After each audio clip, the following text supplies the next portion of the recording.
Hello, hello, good morning. Hello, excuse me. Hope everyone is doing good. It is Wednesday. I believe it's Wednesday. Let me make sure.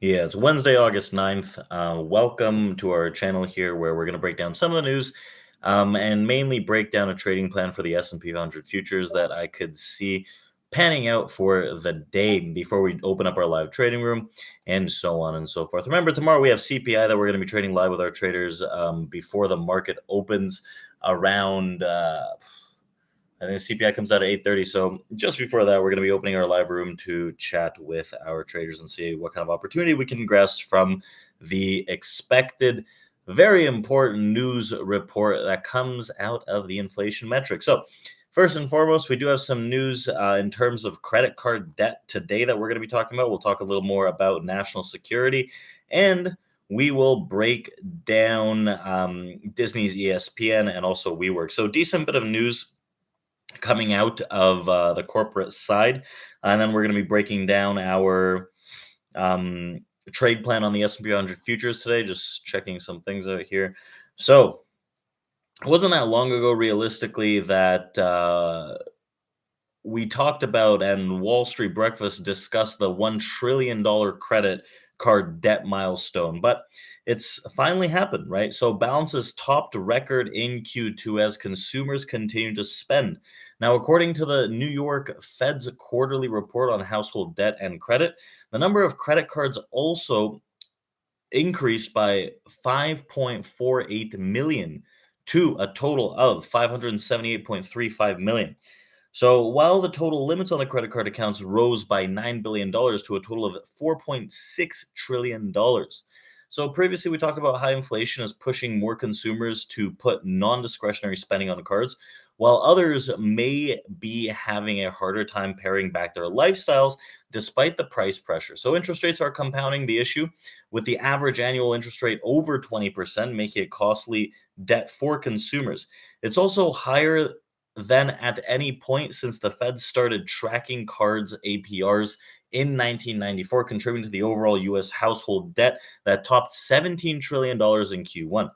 Meanwhile, the flow into serious delinquency, that is 90 days or more delinquent for credit cards, rose to 5.08% of total credit card balances in Q2 from 3.35% in Q1. However, that figure is quote unquote normalized with pre COVID levels, as during the pandemic, uh, changes in buying patterns, fiscal stimulus, and forbearance programs kept delinquency rates low. So, credit card issuers will also report their July delinquency and net charge off rates next week to get a better view on the industry. Despite that, many headwinds American consumers have faced over the last year, higher interest rates, post pandemic inflationary pressures, and the recent banking failures, there is little evidence of widespread financial distress for consumers. This is what New York Fed economists and researchers have written. So it's going to be very interesting. I know a lot of people have been talking about how there could be a debt crisis that could actually shake things up and could be the potential next bubble and recessionary pressure in the market, where one of these things can burst. We're still treading on macro eggshells. However, the grand scheme of things, it does seem that things are pushing along quite well. When we talk about national security, Sino U.S. tensions continued to escalate with plans from the Biden administration to issue new restrictions on American investments in certain advanced industries in China. While the U.S. will say that they are necessary to protect national security, Beijing is likely to cite this as another instance of politicizing and weaponizing trade and tech issues. The measures set to be announced today would bar private equity and venture capitalist firms from making investments in sectors like advanced semiconductors, artificial intelligence, and quantum computing, as well as implement new reporting standards. So the Chinese government has long restricted certain foreign investments by individuals and businesses, but the economic measures could rattle Beijing at a time when it's already feeling a fallout and a deflationary spiral. This is what we talked about maybe yesterday, some point last week. I don't really remember. Um, We'll jump back into corporate here as we'll talk about WeWork and Disney. That's been making headlines. Disney's reporting earnings this week. It might be today after the bell or tomorrow. But Disney's ESPN is moving firmly into sports betting, entering a deal with Penn, right? Entertainment, ticker symbol PENN, for an ESPN branded sports book. So ESPN Bet will launch in the US this fall in the heat of the college and pro football season, and Penn will divest the Barstool Sports blog back to its founder, David Portnoy, in exchange for restrictive covenants. So Penn jumped 30% after hours on Tuesday once the deal was announced, while sports betting competitors like DraftKings moved lower. The street is also weighing in on news with Bank of America seeing constructive risk to reward rationale and Wells Fargo saying it's too early to conduct the pact is a game changer. So I don't think Disney moved on that yesterday, but Penn is up drastically here, about $5 pre-market. Um, Disney's up a bit off of that, right? We have earnings on Disney coming up, which is going to be very interesting. This is one of the names that today after the bell that I'm watching closely because it's the price action is pretty poor on this. And then finally, trouble is piling up for WeWork, and the co-working office space provider raised a substantial doubt about its ability to continue as going concern. So the company also reported Q2 results that showed shrinking liquidity and higher member churn, prompting shares to tumble more than 24%.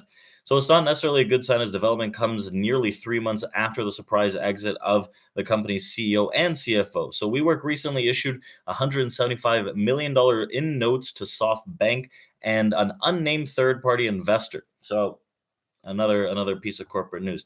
But in terms of other news that we're expecting today, not too much necessarily. But we'll take a look at what's going on with this S&P. Yesterday was a very interesting event, right? Yesterday in the S&P 500 futures market, there was decent movement. It was a little slower to get from level to level, but the levels were presented to us in a timely manner.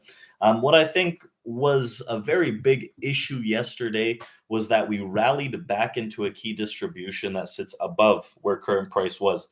So, excuse me, what this means that bears really, really struggled to find their footing.